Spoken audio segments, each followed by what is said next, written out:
হয়, ব্ৰহ্মপুত্ৰৰ বানে ইতিমধ্যে ভয়ংকৰ ৰূপ ধাৰণ কৰিছে আৰু যাৰ বাবে বহু লোক এতিয়াও পানীত আবদ্ধ হৈ থাকিবলগীয়া হৈছে। হঠাৎ অহা ব্ৰহ্মপুত্ৰৰ বানে এইবাৰ ৰাইজক তাহি মধুসূদন খুৱাইছে। বিশেষতঃ গহপুৰৰ দক্ষিণাঞ্চলৰ প্ৰায় 25খন ৰাজহ গাঁও বৰ্তমানেও পানীৰ তলত আছে। ভিডিঅ' জাৰ্নেলিষ্টে দেখুৱাব পৰিৱেশটো। এয়া দেখিবলৈ পাইছে চাঙৰ তলত পানী, যথেষ্ট পানী বৃদ্ধি পাইছে আৰু যাৰ বাবে ইয়াত হাজাৰ হাজাৰ লোক আবদ্ধ হৈ থাকিবলগীয়া হৈছে। দেখিবলৈ পাইছে গহপুৰৰ দক্ষিণাঞ্চলৰ এখন প্ৰকৃত প্ৰতিচ্ছবি গ্ৰাউণ্ড জিৰ' ৰিপৰ্ট হিচাপে দেখুৱাবলৈ আহিছোঁ। গ্ৰাউণ্ড জিৰ' ৰিপৰ্ট হিচাপে দেখুৱাইছোঁ গহপুৰৰ দক্ষিণাঞ্চলৰ ৰাওনামুখ অঞ্চলৰ পৰিৱেশ বৰ্তমান দেখুৱাই আছোঁ। আৰু ৰাওনামুখৰ এখন গাঁৱেদি আমি বৰ্তমান নাৱেৰে আহি আছোঁ আৰু নাৱেৰে নাহিলে প্ৰকৃত প্ৰতিচ্ছবিখন দেখিবলৈ পোৱা নাযায়। গতিকে নাৱত আহি এই প্ৰকৃত প্ৰতিচ্ছবিখন দেখুৱাবলৈ প্ৰচেষ্টা কৰিছোঁ। ভিডিঅ' জাৰ্নেলিষ্টে দেখুৱাই আছে, আমি এই মুহূৰ্তত দেখুৱাই আছোঁ সকলোবিলাক ঘৰ ইতিমধ্যে ঘৰৰ চাঙৰ তলেদি পানী বৈ আছে। অধিক যদি বতৰ বেয়ালৈ যায় বা অধিক যদি বৰষুণ হয় তেনেহ'লে ইয়াত বান পৰিস্থিতি অধিক শোচনীয় হোৱাৰ আশংকা নুই কৰিব নোৱাৰি। যদিও বতৰ বৰ্তমান ফৰকাল হ'বলৈ লৈছে কিন্তু পানী কিন্তু কমা নাই। পানী এতিয়াও পূৰ্বৰ দৰেই আছে। এটা দৃশ্য আমি দেখুৱাম, পানীৰ মাজত থাকি দুগৰাকী মহিলাই ঔটেঙা পৰাৰ প্ৰচেষ্টা চলাইছে। আৰু ইয়াত যিহেতু দক্ষিণাঞ্চল ব্ৰহ্মপুত্ৰৰ দক্ষিণাঞ্চলৰ ৰাইজ সদায় পানীৰ সৈতে সহবাস কৰি আহিছে আৰু পানীক লৈ তেখেতসকলে ভয় নকৰে আৰু যাৰ বাবে ইয়াৰ মহিলা হওক কেঁচুৱা হওক সকলো খুব সাহসী হয়। পানীৰ লগত তেখেতসকলে সংগ্ৰাম চলাই আহিছে বছৰ বছৰ ধৰি। ভিডিঅ' জাৰ্নেলিষ্টক সকলো দৃশ্য দেখুৱাবলৈ অনুৰোধ জনাইছোঁ, কিন্তু তাৰ পূৰ্বে মই এগৰাকী ব্যক্তি পাইছোঁ, তেখেত শিক্ষকো হয়, তেখেতৰ লগত কথা পাতিম, অলপ বহি দিব।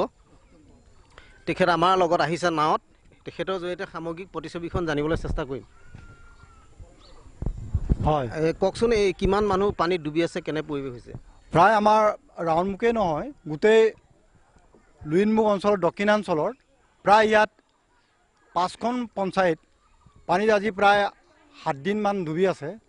আৰু আমাৰ মিচিং মানুহ বিশেষকৈ এই চাঙৰ ওপৰতে যদি এই চাংটো ডুবি যায়, যদি তথাপিও মানে শিবিৰ বা আশ্ৰয় শিবিৰলৈ নাযায়, তেনে ক্ষেত্ৰত এই চাং ডুবি গ'লেও আকৌ চাং পাতি পেলাই ওপৰত আকৌ চাং পাতি থাকে পানীৰ মাজত। গতিকে হয়, কিমানখন ৰাজহ গাঁও এতিয়া ডুবি আছে? এতিয়া ৰাজহ গাঁও হিচাপে 25-30খন মান হ'ব।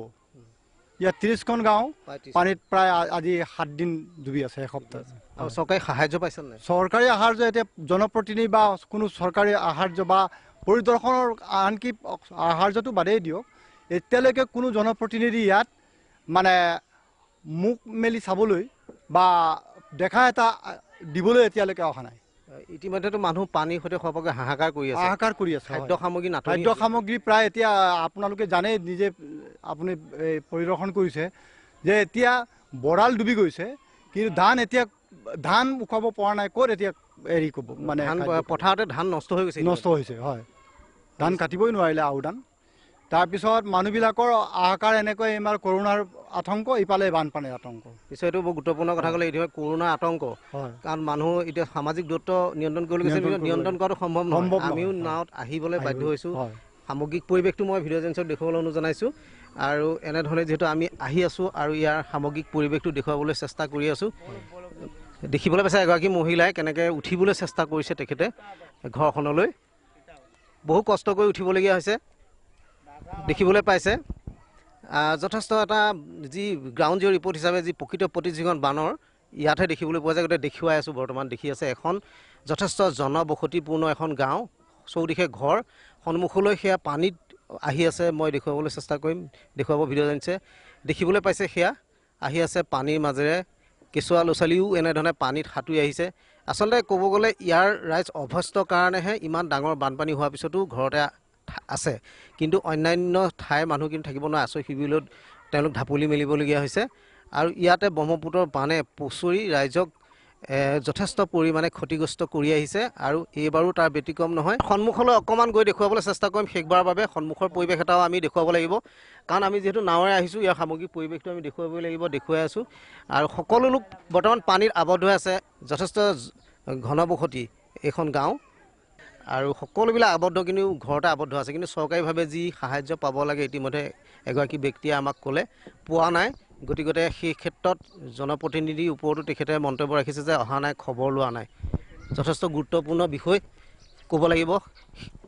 আৰু এনেধৰণে অতি কষ্টদায়কভাৱে নাৱত আহি পৰিৱেশটো দেখুৱাবলৈ চেষ্টা কৰিছোঁ আমি, আৰু দেখুৱালোঁ ইতিমধ্যে।